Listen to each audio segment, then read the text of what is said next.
Welcome to this class on using your creativity and imagination while creating AI art. I'm Bevan Bird.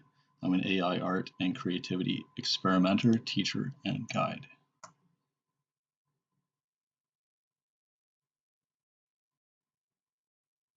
All right, we're going to have a lot of fun today. So what's this doing here? Okay, so I didn't create this with AI. I actually drew this. This cheetah started as a tracing. Anyway, let's get rid of that. Okay, so this is an AI art image here. And I morphed this thing from one thing into another, which you're going to see here. And started to turn it into a painting like in the style of Vincent van Gogh. And we could continue this one if we wanted to do that. We may do that later.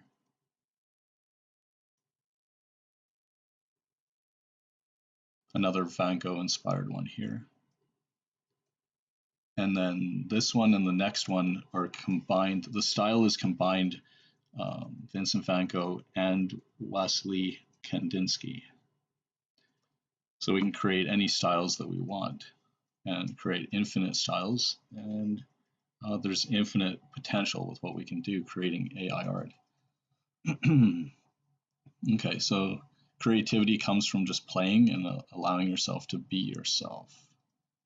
You have to feel free to create. That's what I realized in 2017. All right, what does inspiration mean? Like inspire, to breathe in. So like breathing in the infinite spirit of the creator, of all that is, all that ever was, and all that ever will be, which is one, which you are one with, right? We are one with our creator. The illusion is the separation. So often people get too much in their head and they're solving problems. And so they get into this problem solving mode a lot of the time. And so creating art and playing and just being creative is relaxation. So I encourage you to relax, like just do nothing, because that's the opposite of trying to solve problems. Just breathe and focus on your breath. It's meditation. You can close your eyes as you do that and just breathe and slow down your breathing, or just allow it to be whatever it is. Observe what it is. Go within and ask yourself, what do you want to create? Or what do you most want to create? Or you might use the word I. What do I want to create? And see what you receive. Some people find it natural to say I, others say you. And you can pause this training at any time, this class, and do any of your own experimentation with what you're creating. And when I asked this morning what I wanted to create, or what I most wanted to create, it was this class, which is what I'm sharing with you. And creative self-expression is a basic human need. Without it, we'll feel that something is missing. And this class is an example of my own creative self-expression.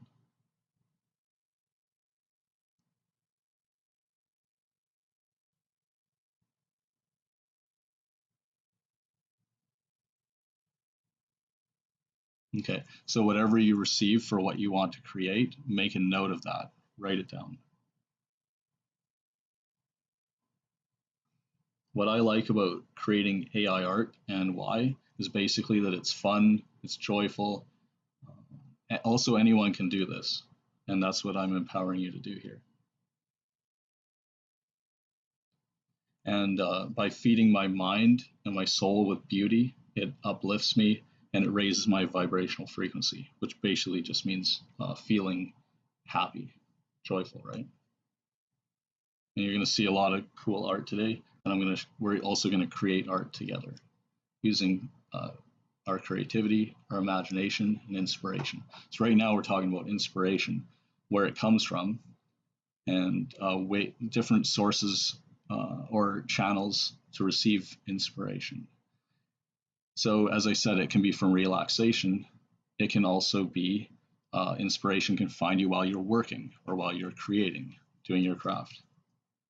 So then take note of the ideas that come to you, or execute them, do them, create them, take note of them if you aren't able to do them at that time, and then you'll have your own storehouse of ideas, which is very rich, which you can pull from, and then you can improve things. You can combine your ideas, and you'll see some of that. In fact, the art that's on the screen right now is a combination of different ideas and different things I created before. Okay, so one channel for inspiration is nature. And when you get out into nature and relax, like just go for a walk, relax, breathe, and whatever inspires you, take photos of that, or make notes of it, or make notes of your inspired thoughts. Another channel is art created by others. Okay.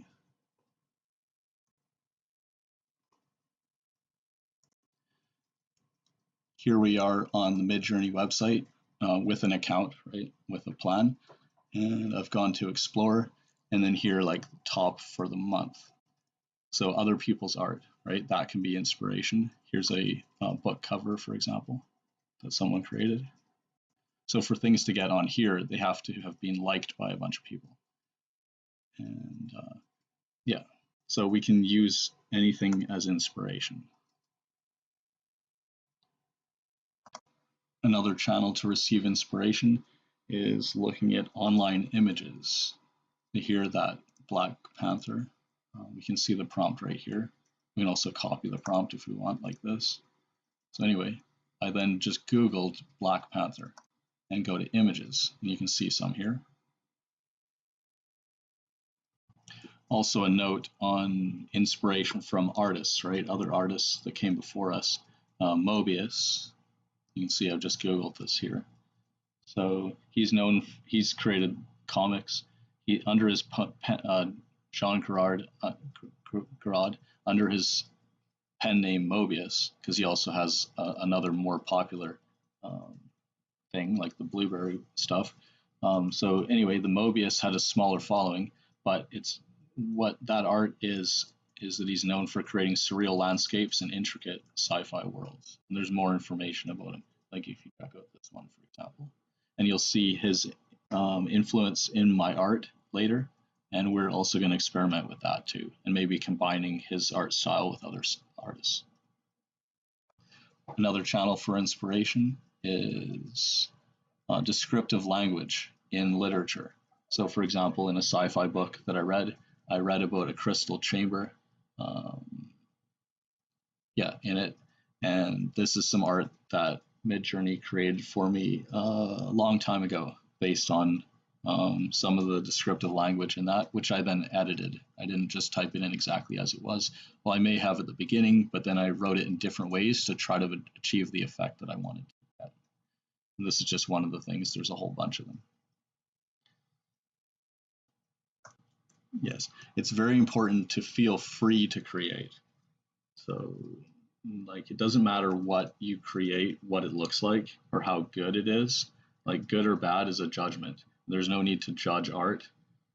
We can just appreciate it and gain more creative inspiration from it.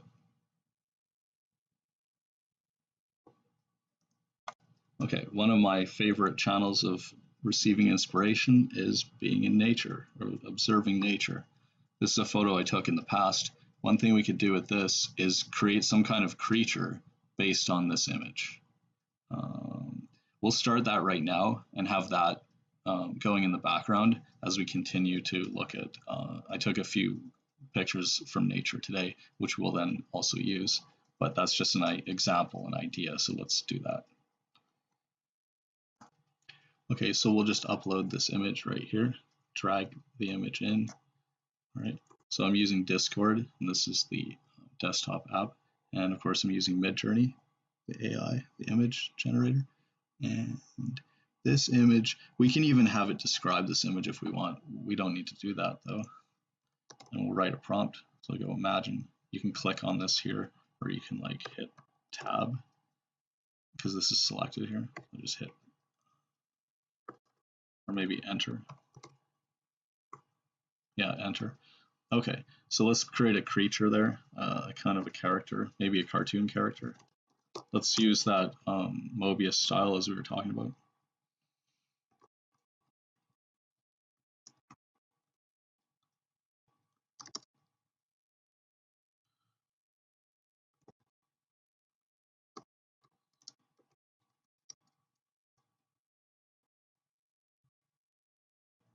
Okay, I've written this prompt.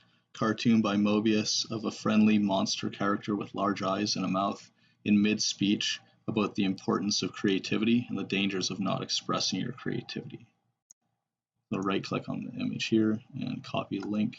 We get a URL to that image, which I uploaded. And I put the link at the beginning of the prompt and then the prompt itself. And then if there's any parameters, those would come after it.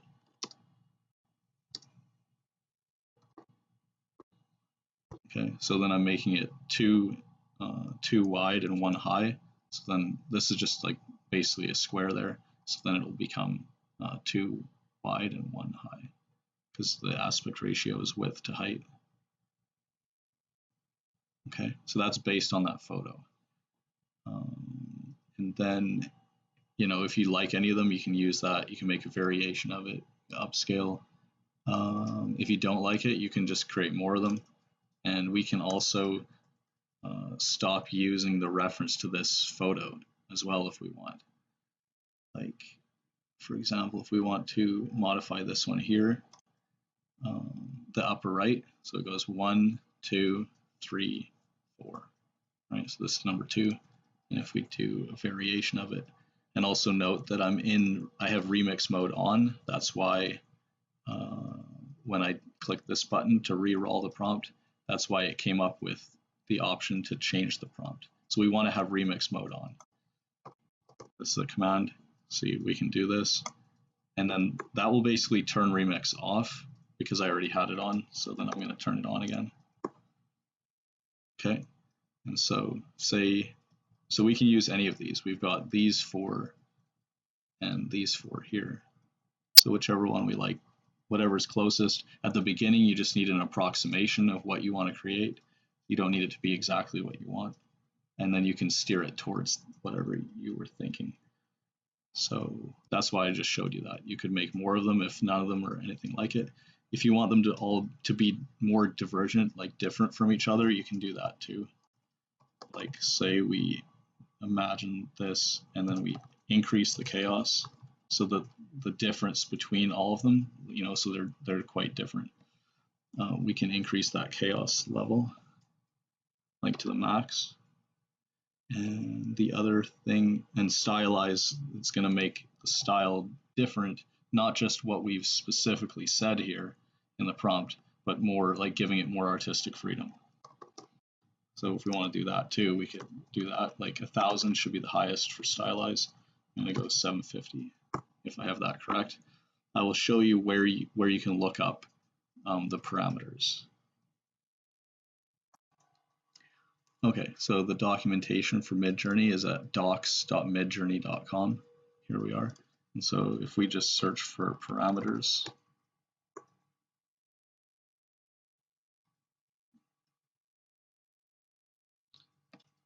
actually when it popped up there originally, we could have just clicked on this here, parameter list. So now you can see that there. Like the things that go after the prompt are the parameters. They have the dash dash, like the 2 hyphens, like aspect ratio. AR is short for the aspect ratio. See right here. And like chaos, you can put, I think you can just put C, which is short for chaos. See, it shows chaos is from 0 to 100. So that's how varied that they are. And so that's how much these images vary from each other. We've also increased stylize, giving it more creative freedom than is regular. And you can see the styles are all very different. And then if we want to create something in a specific style, we can do that. We can reference a style by referencing an image and making it in that style. So if we do 2 different things, so I'm going to have like an image of a poodle eating noodles, but I'm going to do that in different styles. So let's just do like the style in 1 and then the style in number 4. So I'll just upscale those 2 images first because we have to reference those. Okay, so I'm going to imagine this prompt and I'm going to add in the style reference S. So that's sref, sref, and we put a link to it, to the image.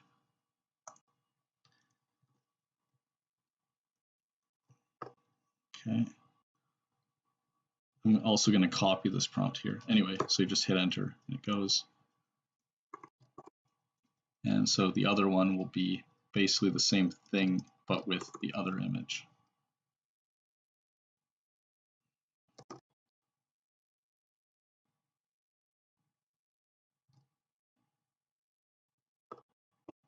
Okay, there. So now you can already see the output. I'm in turbo mode, so it goes faster than regular. Regular is just fast. That's how you get to fast mode, which is the normal thing.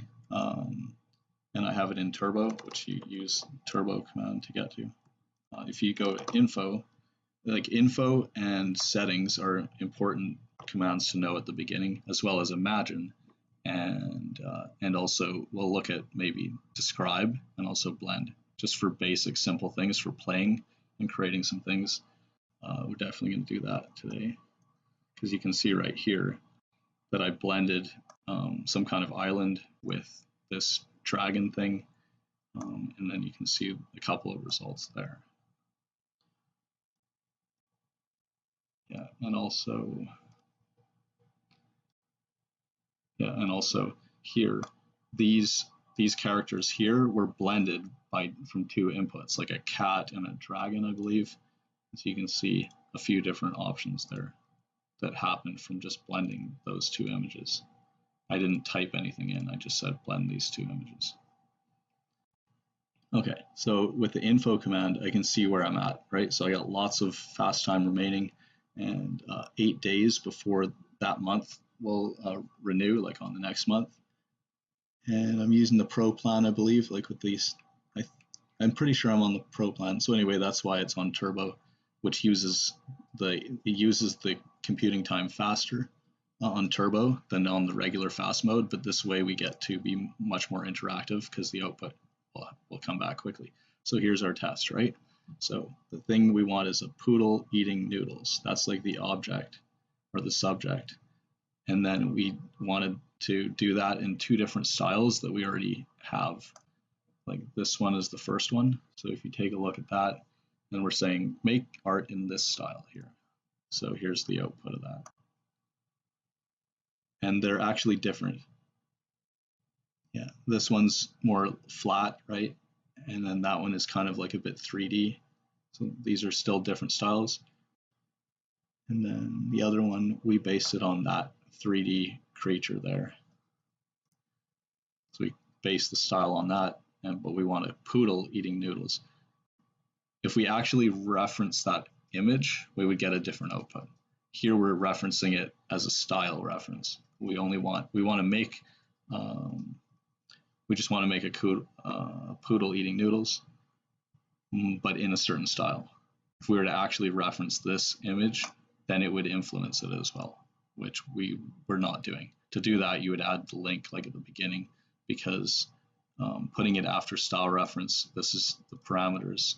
Anything we put at the end with, saying that it's a parameter, then this is a style reference.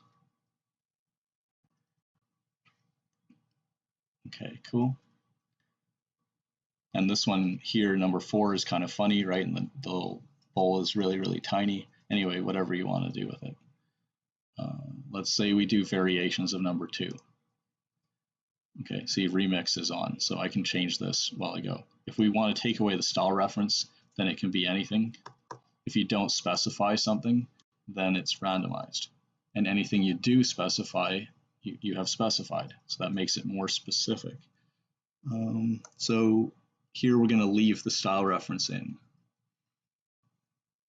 And if we take that one and then turn it into the first style reference instead of the second, we can do that too. So we're doing a variation of this image, but we're changing the style. So let's do that. So the first one was like that references to the kind of cartoon one.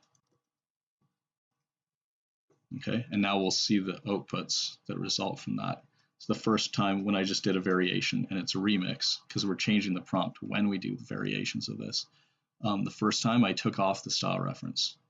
Okay, so you can see that here. Here's the whole prompt. All right. And if we increased chaos, then the styles of all these would be different. They would be more divergent from each other. Here we have the style reference still left in, okay? So this is based on this image right here, upper right. And you can see that it does look similar to that. However, they are different. And how different? Well, that's another thing we can change. We can control that. So say, let's go into settings, right? I'll click there, hit enter, and then you can see the settings. So which model of Midjourney that you're using, which AI. If you go back to an earlier one, you can do that by going back here. Okay, so just using the default, like most recent. So right here we have high variation mode on. If you change that to low variation mode, then the changes will be smaller. Right now it's on high. So yeah, normally you would use high at the beginning, because remember how I said that we start with just getting an approximation of our vision, and then we move towards it. That's normally what you would do. So once you get close to the vision, close to what you want smaller changes, then you could change it to low variation mode just by clicking there. And that's what basically that setting affects what you do when you click these make a variation button, these V1, V2, right? When you make a variation. Once we are doing variations of upscaled images, like here's one that's upscaled. If we do variations of that, we have a button for each. Do subtle variations, minor, or strong. It's making larger variations. Okay, so we've just changed it to low variation mode. And then if I click on one of these, whatever's closest to what we want to create, let's do this one, like he's kind of holding the bowl and the chopsticks, he or she. So then I'll just do variations of that one right there. We're still referencing that style. Okay. Okay, and it's working on that right now. Now the other output, remember, was we were always doing a variation of the same one. So that's back here. This one right here, number 2 on this. However, we changed the prompt a bit because we're remixing.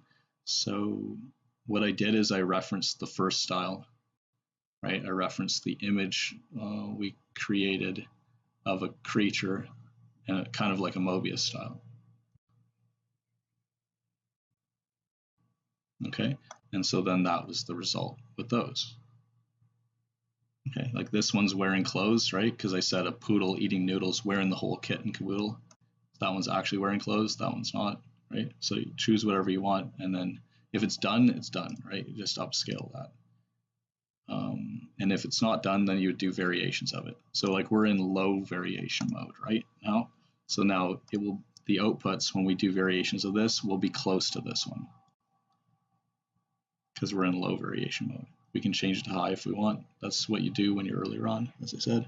Okay, so here you can see we're in low variation mode, and then these are variations from something, obviously something similar to this.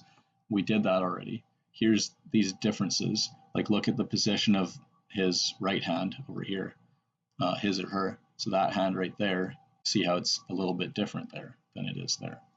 That's an example. So there's little differences. You can see that the position of the mouth is different. Here it's more open and smiling, and that one's more closed, right? And here you can see the teeth more than you could over there, for example, right? So there's these differences. And then whichever one, if you want to use that, like this is a little bit strange, right? This one, well, they're all weird, right? But this one, the noodles are being sucked in, right? I think that's kind of normal for that. We don't need to see the teeth, right? So say number 4. This is more cute, right? But it's more realistic like this. Okay, so then I'll just upscale number 4 there. And I think we created something else too. That was like upscaling number 1 over here and making variations of it. So you're going to see that here. There's that one. And we can use a different software to upscale the image further to use for whatever we want, like making a poster, physical products, or anything. And one of those that I use is Topaz Gigapixel AI, and And this one here, Magnific AI, which I found out about recently, I haven't used it yet. Here's a little demo of it.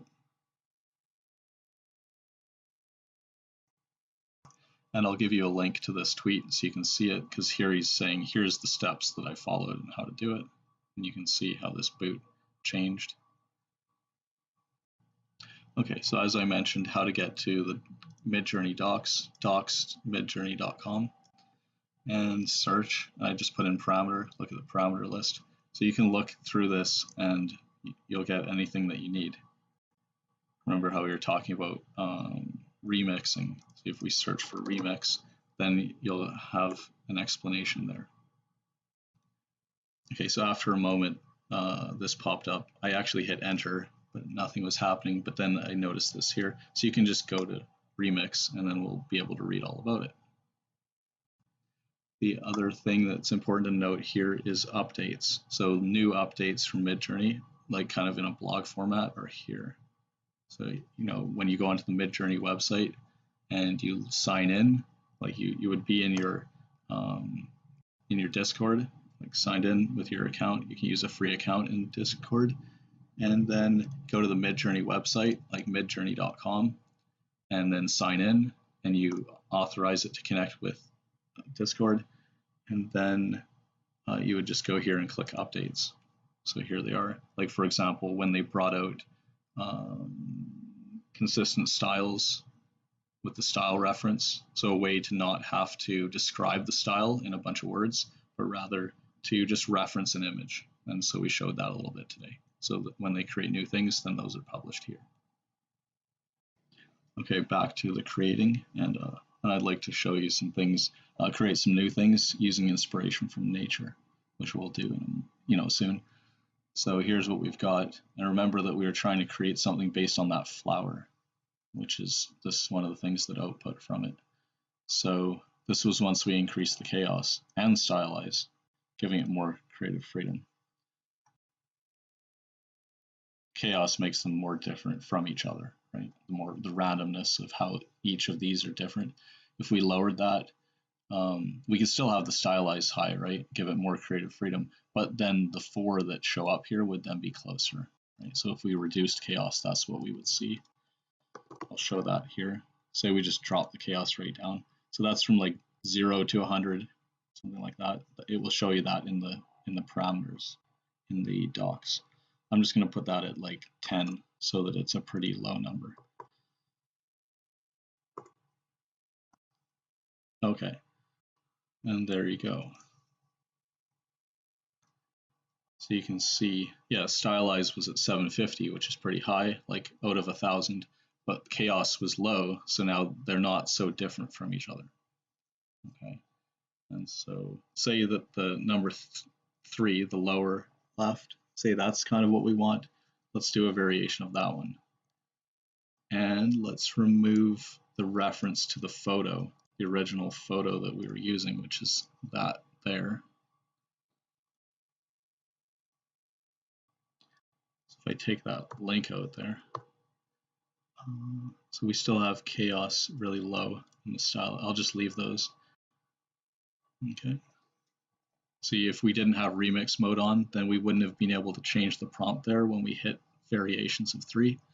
It would just simply do it. It would just do variations of this one, and it would keep the prompt exactly the same. So because we're taking out the link, like the image reference, which is the link to the image, remember, not a style reference, but just we're making, basically the prompt is what we've written here, right? And so adding in links to images, which you can stack all at the beginning normally, that is adding to the prompt, and it's adding image references to the prompt, just like an artist looking at a scene like in nature, or looking at a photo and painting or creating something based on it. So it's part of the prompt, it's an input to it.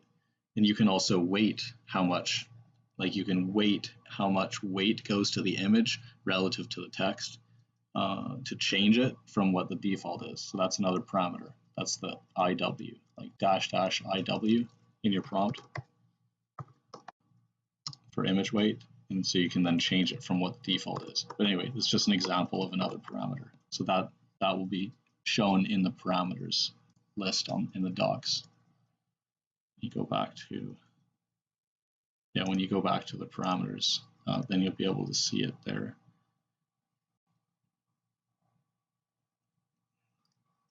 Okay, so I thought that that would be here under parameters, but I believe it's actually down here in writing the prompts, because you can see here image prompts. So if we go there, because like it says if you add a link to images at the beginning, that's normally where you put them. Those are the image prompts, which are also part of the prompt. It's a reference. And then here's the text prompt after it. And so then it will also have the image weight. It will talk about that in here, I think. There. And then you can see it has a default. Like the default is 1, but then you can change it, and then it also has only a certain range that you could put of those values. But here you want a birthday cake, we're referencing an image of flowers. So then when you weight the image of flowers really low, this is an example of an output. But if we weight the image of the flowers more, then you can see flowers in the birthday cake more than they were here. And so as it increases, like here 3, it giving the weight of the image of flowers 3 times the weight of the text of the birthday cake, you can see that it's a lot more like flowers than a birthday cake.